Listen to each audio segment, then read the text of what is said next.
Je vous salue dans le nom précieux de notre Seigneur Jésus-Christ. Que Dieu vous bénisse et que sa bonne main s'étende sur vous. Bien-aimés en Christ, nous allons partager un moment merveilleux avec vous, un moment glorieux, un moment très vivant. Que Dieu vous bénisse. J'aimerais dire merci à tous ceux qui écoutent nos messages, à tous les abonnés de la chaîne.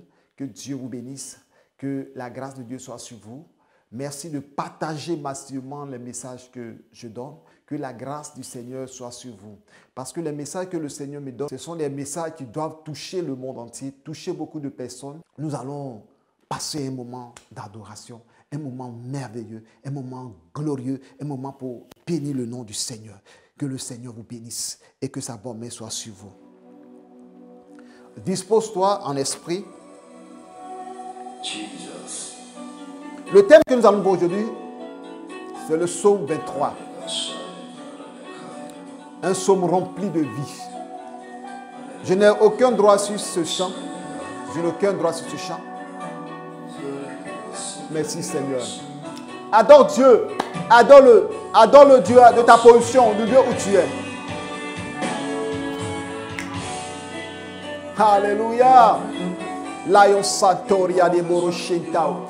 Si tu disposes ton esprit en écoutant ce message, en écoutant cela, je te dis, l'Esprit de Dieu va te visiter. L'Esprit de Dieu va te toucher. Alléluia. Dieu va te toucher au travers de ce message. Dieu va te toucher au travers de ce message.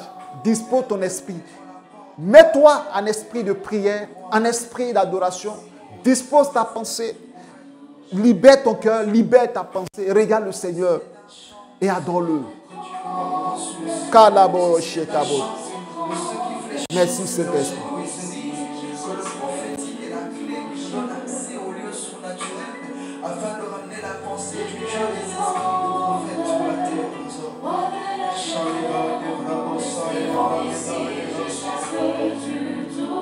Adore-le. Adore le Seigneur des Seigneurs. La terre tremble par ses pas.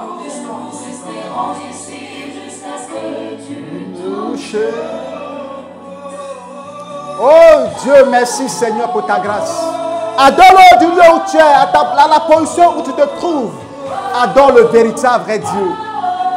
Jésus de Nazareth. Jésus-Christ de Nazareth. Oh Raboro Shadabota. Merci Seigneur. Croyez au ministère des prophètes. Le Dieu des esprits, des prophètes me touche.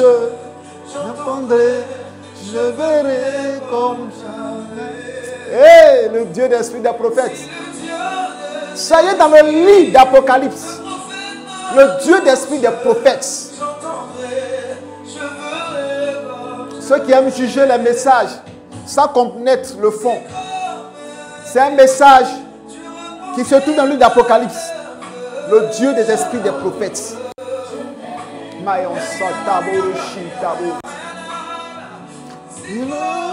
Crois mon frère. Ouf, Jesus. Toi qui me suis, reçois la grâce du Seigneur. Je prophétise sur ta vie. Je prophétise sur ta vie. Que tout ce que l'ennemi a préparé contre toi, que ça échoue. Et je proclame la grâce de Dieu sur toi. Et que la faveur de Dieu t'accompagne partout où tu iras. C'est pourquoi je prie pour un malade. Je prie pour quelqu'un qui a une situation difficile. Menacé d'esprit de mort. Sois libéré dans le sang de Jésus-Christ. Sois libéré au nom de Jésus. Que ton esprit soit disposé à écouter cette parole. Et que Dieu Tout-Puissant te bénisse et te restaure. Alléluia.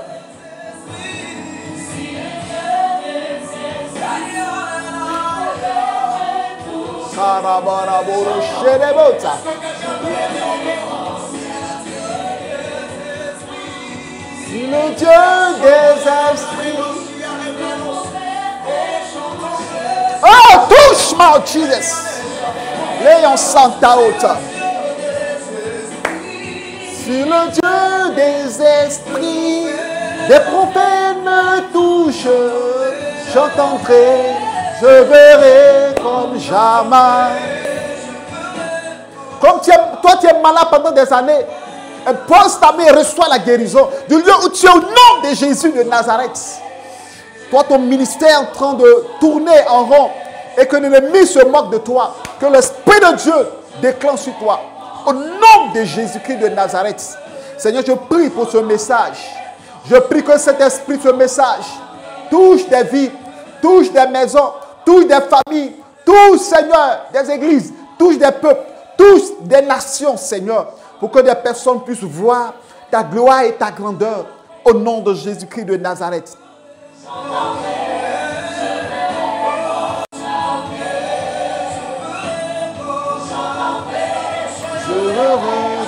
Prie le Seigneur du lieu où tu es. Prie. Et confie ce moment dans la main du Seigneur. Confie cette prédication, ce message dans la main du Seigneur. Alléluia.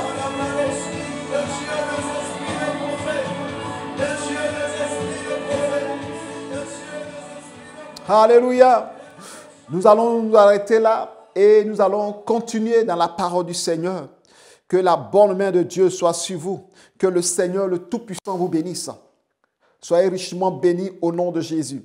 Que Dieu vous bénisse. Que sa bonne main se tende sur vous. Bien-aimés, nous allons voir le psaume 23. Le psaume 23, à partir de verset 1, c'est un psaume de 6 versets. Cantique de David, l'Éternel est mon berger, je ne manquerai de rien. L'Éternel est mon berger, je ne manquerai de rien. Nous allons ensemble décortiquer ce psaume, partager ensemble, étudier ensemble ce psaume.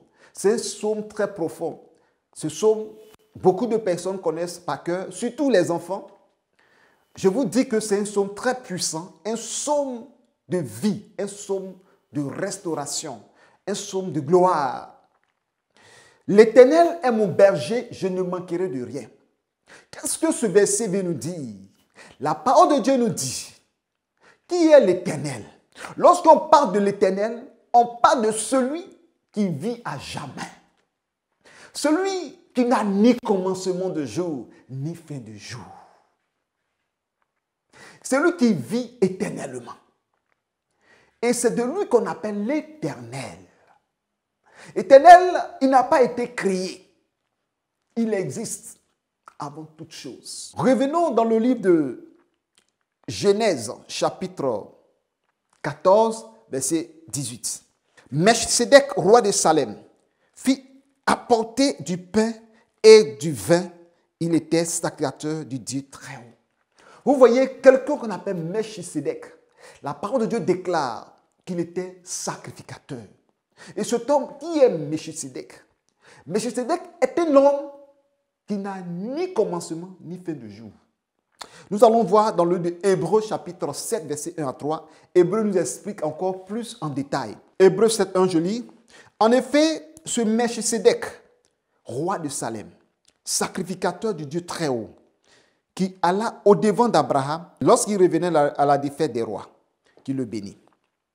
Et à qui Abraham donna la dîme de tout, qui est d'abord roi de justice, d'après la signification de son nom, ensuite roi de Salem, c'est-à-dire roi de paix, qui est sans père, sans mère, sans généalogie, qui n'a ni commencement de jour, ni fin de vie, mais qui est rendu semblable au Fils de Dieu, ce Melchisédek, sacrificateur à perpétuité. Et vous voyez, Melchisédek était le roi de Salem. Salem veut dire paix. Melchisédek veut dire roi de justice. Il était sacrificateur à perpétuité, c'est-à-dire sacrificateur pour toujours. Mais quand vous voyez Melchisédek, c'est l'image de Christ. Melchisédek est venu vers Abraham. Il lui a donné quoi? Du pain et du vin.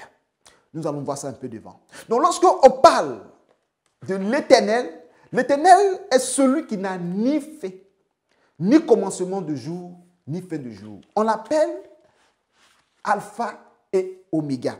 Il est le premier et le dernier.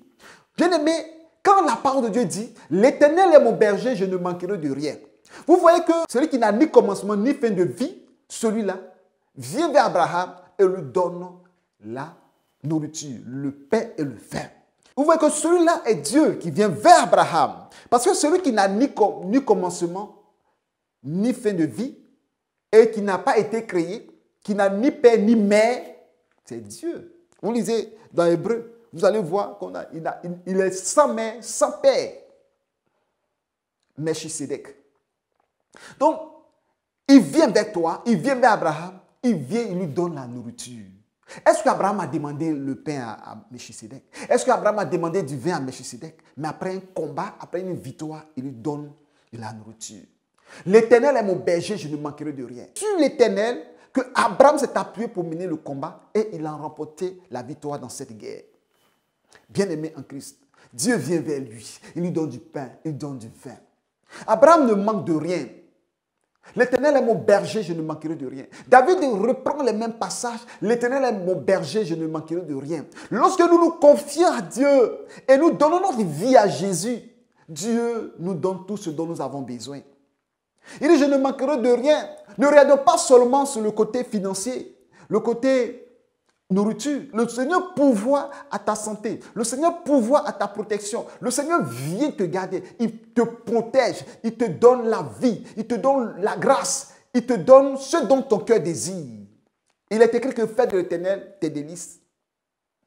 Et il te donne ce que ton cœur désire. Recommande ton sort à l'Éternel et il agira. Bien-aimé, ce psaume est un psaume de victoire. Un psaume de paix. Un psaume d'assurance. Je te dis une chose, que le Seigneur est avec toi. L'Éternel est mon berger, je ne manque de rien. Et lorsqu'on parle, il est mon berger. Qui est le berger? Le berger, c'est le pasteur. Le berger, c'est le conducteur. Celui-là qui te conduit sur le chemin. Et il te conduit sur quel chemin? Le chemin de la vérité, le chemin de la justice, le chemin de la grâce, le chemin du salut. Quand on parle de berger, on parle de brebis. C'est pourquoi le Seigneur Jésus montre ses enfants étant des brebis. Il appelle les chrétiens mes brebis. Il dit, je connais mes brebis et mes brebis me connaissent. Ils entendent ma voix et ils viennent vers moi. Nous sommes les brebis du Seigneur. Et qui parle des brebis, c'est qu'il y a un berger qui les conduit. Donc l'Éternel, qui est le Dieu puissant, le Dieu qui pourvoit à tout, le Dieu qu'on appelle Yahvé Jireh, qui pourvoit à tout, qui a pourvu pour Abraham sur la montagne de Morija, c'est lui qui est notre berger. Et ce berger-là, il nous conduit dans de verts pâturages. Nous allons continuer. Et je lis. Il me fait reposer dans de verts pâturages. Quand on parle de verts pâturages, c'est que c'est un endroit où il y a de l'herbe. Les brebis vont aller brouter et ils mangent à leur satiété. Ils mangent jusqu'à ce que eux-mêmes, ils abandonnent de manger. Parce que les herbes sont vertes. Dans les verts pâturages, les endroits où tu arrives, il y a la nourriture en abondance. Et si Dieu, l'Éternel est ton berger, il dit tu ne manqueras de rien. C'est ce que la Bible nous dit. Il te conduit vers les verts pâturages. Quand tu es dans le Seigneur, qu'est-ce qu'on appelle les verts pâturages? Lorsqu'on parle de pâturage, des herbes, on parle aussi de la parole. La parole qui nous nourrit, la parole qui nous fait grandir, qui nous fait connaître la vérité. Cette parole-là, c'est ce que Jésus nous conduit en tant que berger. Il est venu nous nourrir de la bonne parole, l'évangile. Les épîtres nous nourrit de la part de l'Esprit qui a été donné aux apôtres.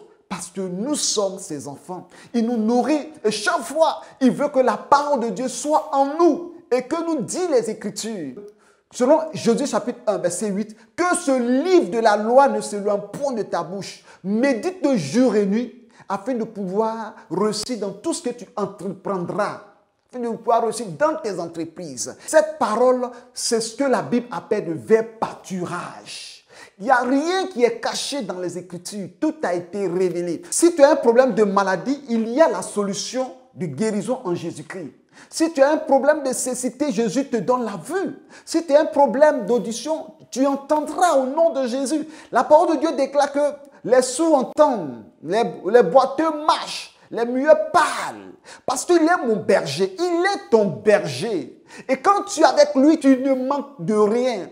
La santé, il te donne. La guérison, il te donne. La force, il te donne. L'argent, il te donne. La victoire, il te donne. Il te donne tout ce que ton cœur désire. L'Éternel est mon berger. Je ne manquerai de rien. Lorsque vous venez à lui, il dit, quiconque invoque le nom du Seigneur sera sauvé. Tout ce que vous demanderez au Père en mon nom, il vous l'accordera. Qu'est-ce que tu vas manquer encore? Le psaume vivant, le psaume 23. Et nous continuons. Il dit, il me dirige près des eaux paisibles. Quand on parle des eaux paisibles, c'est l'esprit, l'eau de vie, l'esprit du Seigneur qui t'emmène dans la douceur. Dans le temps paisible, quand tu es agité, quand tu es troublé, le Saint-Esprit t'amène dans une situation paisible. Il te donne la paix du cœur, il te donne l'assurance, il te donne la foi, il te donne la maîtrise de soi. Les eaux paisibles, ce sont des eaux, lorsque tu as soif, tu bois, ta soif est étanchée. Bien-aimé, je te dis une chose, l'Éternel est ton berger, tu ne manqueras de rien. L'ennemi te fait croire que tu manques d'habits, te fait croire que tu n'es rien. Mais lorsque tu mets ta foi en lui, tu ne manqueras de rien parce qu'il est ton berger. Nous continuons. Verset 3. Il restaure mon âme. Lorsque nous lisons dans le livre de Job, chapitre 10, verset 1, Job, il est écrit que mon âme est dégoûtée de la vie. Vous voyez, quand ton âme est dégoûtée de la vie, l'Éternel restaure ton âme. Parfois, tu es dans la tristesse. Parfois, tu es malade. Parfois, tu es abandonné. Parfois, tu es dans le désespoir. Parfois, tu te dis que rien ne va dans ta vie. Mais la seule personne qui peut restaurer ton âme, c'est Dieu, c'est Jésus, c'est l'Esprit, c'est l'Éternel qui n'a ni commencement de jour, ni fin de vie. C'est lui-là, il vit éternellement. Et il est sacrificateur à perpétuité. Alléluia. Dieu t'amène dans des eaux paisibles. L'eau de vie. Jésus a dit à la femme samaritaine, l'eau que je vais te donner, elle coulera en toi en sincère jusqu'à la vie éternelle. Et lorsque tu boiras de cette eau, tu n'auras jamais soif. Bien aimé, lorsque nous serons dans le royaume des cieux et que nous allons boire l'eau de vie, on n'aura plus jamais soif. Et cette eau-là coule dans le sein du Seigneur. Bien aimé, c'est Dieu dont nous avons besoin. Ce psaume, c'est un psaume qu'on peut attribuer sur le psaume terrestre, mais c'est le royaume des cieux que le Seigneur nous présente. Alléluia. Bien aimé, en Christ, nous continuons. Le verset... Toujours verset 3, il me conduit dans les sentiers de la justice.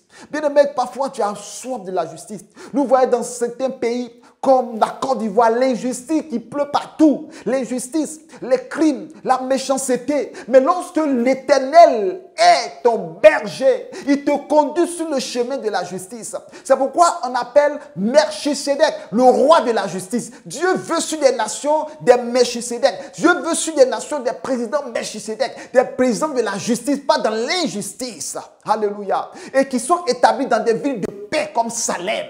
Lorsqu'un président marche dans la justice, le pays est dans la paix. Le pays est dans la joie. Le pays est dans le bonheur. Alléluia. À cause de son nom. À cause de qui? À cause de son nom. Le nom s'appelle justice. Son nom s'appelle fidèle et véritable. Son nom s'appelle Alpha et Oméga. Son nom s'appelle le lion de la tribu de Juda. Son nom s'appelle la justice de Dieu. Son nom s'appelle le Dieu Tout-Puissant. Son nom s'appelle le Dieu de la gloire. Son nom s'appelle le rejeton de David. Son nom s'appelle l'étoile brillante du matin. Bien-aimé, ce Dieu, nous devons l'adorer. Ce psaume, il faut comprendre en profondeur. Il ne faut pas lire comme une lecture et tu passes. Et que nous dit le verset 4? Quand je marche dans la vallée de l'ombre de la mort, je ne crains aucun mal, car tu es avec moi. Ta houlette et ton bâton m'y rassurent. Marcher dans l'ombre de la mort. Parfois, tu es couché, tu vois que des esprits de mort. Tu fermes tes yeux, ce sont des cercueils. Tu fermes tes yeux, ce sont des tombes. Tu fermes tes yeux, tu vois que tu es mort. Tu as des visions bizarres. Tu es poursuivi. Et parfois, la maladie, tu sens que la maladie est en train de te traîner vers la mort. Une année, j'étais malade et je me voyais que j'étais mort. J'étais couché. Je voyais seulement que des corbières. Et je savais que j'étais en train de marcher dans la vallée de l'ombre de la mort. Et lorsque je marchais dans cette vallée, il y avait quelqu'un qui était avec moi, Jésus de Nazareth. J'étais au bord de la mort. Plusieurs personnes qui m'écoutent sont dans la vallée de l'ombre de la mort. Dans la vallée de l'ombre de la mort, tu peux rencontrer des personnes qui peuvent t'empoisonner. Dans la vallée de l'ombre de la mort, tu peux rencontrer des personnes qui peuvent t'envoûter, te détruire, te tuer, te précipiter sur un immeuble pour te tuer. Tu marches dans la vallée de la mort, ta vie est envahie de démons, des esprits méchants. Tu marches dans la vallée de la mort, tu sens que ton âme se dirige vers l'enfer. Mais la parole de Dieu nous dit, quand je marche dans la vallée de l'ombre de la mort, je ne crains aucun mal, car tu es avec moi. Le berger est avec toi. Le berger te conduit. Le berger te garde. Ta houlette et ton bâton. La houlette, c'est un instrument qu'on utilise pour prendre de la terre, pour prendre des cailloux. On prend pour creuser, et on jette. On peut jeter pour chasser le loup. On peut jeter pour chasser le lion. On peut jeter pour chasser les animaux féroces. Et son bâton te rassure. Lorsque la brebis est en train de brouter les herbes, sa tête baissée, mais ne sait pas ce qui se passe. Mais le berger a les regards qui tournent autour et regarde s'il y a un lion, regarde s'il y a un loup qui arrive. Le lion arrive, le loup arrive, mais le berger chasse. Vous voyez, aujourd'hui, la houlette est comme aussi les chiens qui gardent les animaux et qui les protègent. Le berger est là, mais quand il voit, il fait signe au chien. Le chien pousse sur le loup et les animaux sont en paix, sont en sécurité. C'est ainsi que Dieu nous garde par ses anges. Il nous garde par l'esprit. Il nous garde par sa force. Il nous garde par sa puissance. Nous sommes protégés par le berger. Le berger, notre berger, c'est Jésus de Nazareth. Il dit, je suis le bon berger. Le bon berger donne de la nourriture à ses brebis. Il donne de la nourriture, donne la vie à ses brebis et il donne en abondance. Et ce berger, c'est Jésus de Nazareth. Si tu ne l'as pas encore accepté, le temps est arrivé de l'accepter. Accepte-le, car il est le bon berger.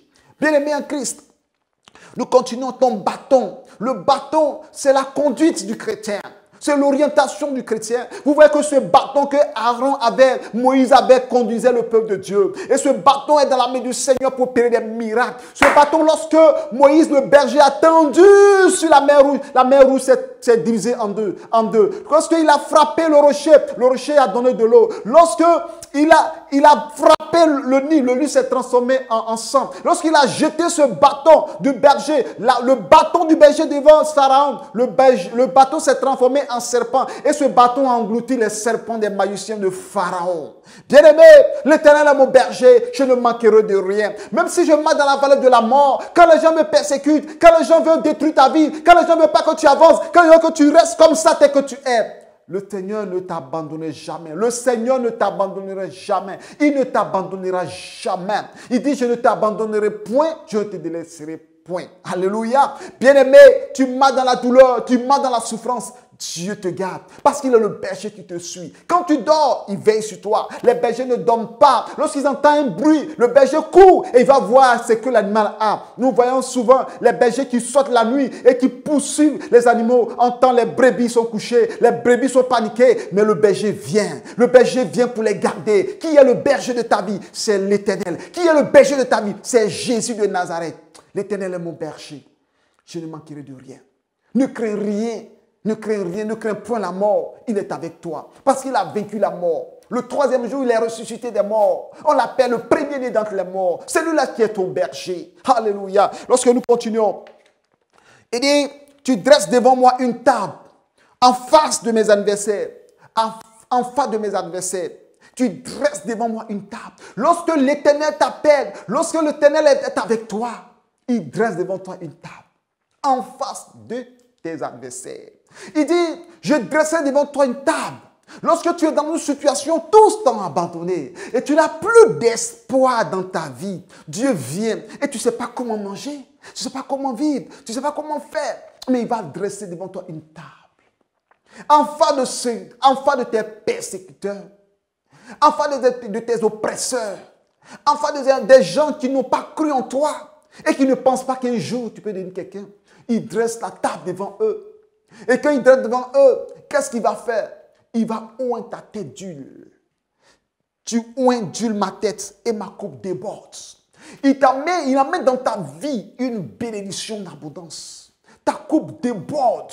Il oint ta tête. Oint la tête, c'est oint l'esprit. C'est-à-dire être oint de l'esprit. Lorsque la tête est ointe, la Bible déclare que vous ne serez jamais à la queue, mais à la tête. C'est-à-dire Dieu dresse une table pour que tu sois au-dessus de tes ennemis. C'est pourquoi il écrit dans le livre de Psaumes, domine au milieu de tes ennemis.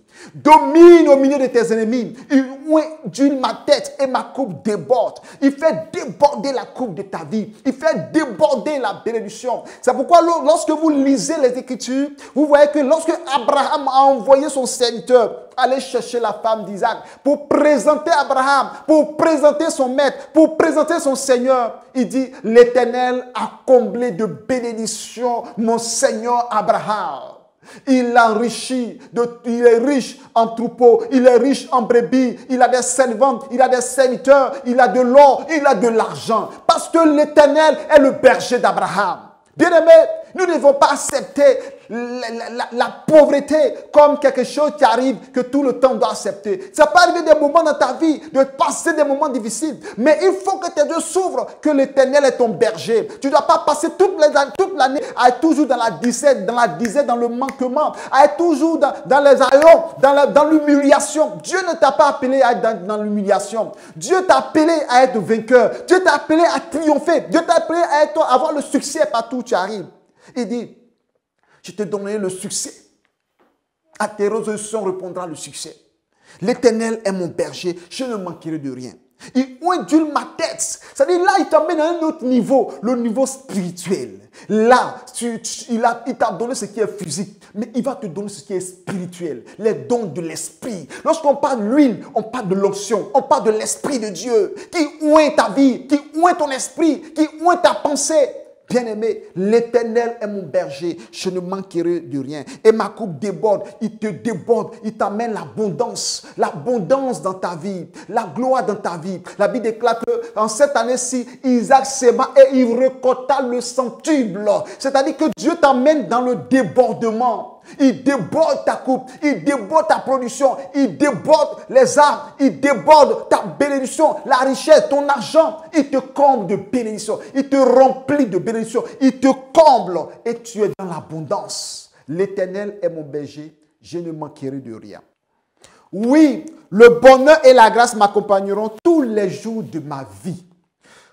Et j'habiterai dans la maison de l'Éternel jusqu'à la fin de mes jours. Oui, quand l'Éternel est ton berger, tu marches, derrière toi, il y a le bonheur. Derrière toi, il y a la grâce qui t'accompagne. Et tu demeures dans la maison du Seigneur jusqu'à la fin de ta vie. Tu t'es. Jusqu'à ce que tu termines ta vie sur la terre. Tu demeures dans la maison du Seigneur. Et quand tu iras au ciel, tu demeures dans le sanctuaire de l'Éternel. Tu demeureras dans la nouvelle Jérusalem pour l'éternité. L'Éternel est mon berger. Bien-aimé, tu viens d'écouter ce message. Je vais prier pour toi, pour que l'Éternel demeure et reste pour toujours ton berger. Sois et demeure pour toujours ton berger. Seigneur, je prie pour ce message. Que la grâce de Dieu soit sur tes enfants qui ont écouté ce message. Je prie que cet esprit qui demeure dans leur vie, tu demeures dans leur maison, tu demeures dans leur activité, car tu es l'Éternel, le berger qui prend soin de ses brebis, ce berger qui les garde, ce berger qui les protège, tous ceux qui ont écouté ce message, que la bonne main de Dieu se tend sur leur vie et tu les conduis dans les verts pâturages, conduis-les dans les verts pâturages, conduis-les dans les verts pâturages, conduis-les dans des endroits de bonheur, de travail, de justice, que ton nom soit béni au nom de Jésus. Amen.